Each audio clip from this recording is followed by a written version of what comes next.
Kurorta pilsētā Jūrmalā šorīt viens aiz otru ierodas vīri un sievas, kam matos jau savijušies sidraba pavadieni. Savā darba mūžā viņi ir bijuši visdažādāko jomu pārstāvi un par savu veikumu saņēmuši valsts augstākos apbalvojumus. Visā Latvijā tādu ir vairāk nekā 3000. Ordeņu saņemšana nedod nekādas priekšrocības, bet to saņēmēju vidējais vecums ir pārkāpis 7 gadu desmitiem. Lai palīdzētu viens otram, 1999. gadā tika izveidota biedrība Latvijas ordeņu brālība.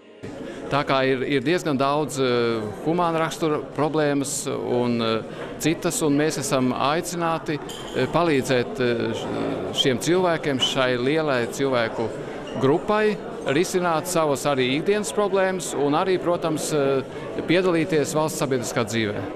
Reizi gadā Latvijas ordeņu brālības biedri pulcējas salidojumā un gaisā virmo atkal redzēšanās prieks. Kā jau salidojumā pieklājas, neizpaliek oficiāls uzrunas, bet galvenais ir satikt domu biedrus un pārunāt sasāpējušos jautājumus. Lai gan šad un tad sejām pārslīd skumju ēna, uzzinot, ka kāds veselības problēma dēļ šodien neieradīsies, viņiem visiem joprojām rūp Latvijas nākotne.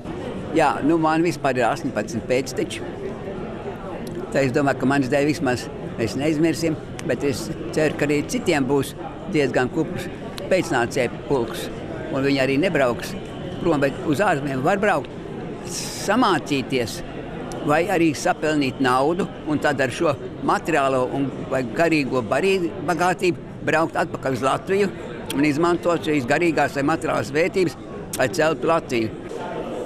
Mums ir jāpadomā par jaunu vēlēšanu sistēmu, tā nedara it nekam.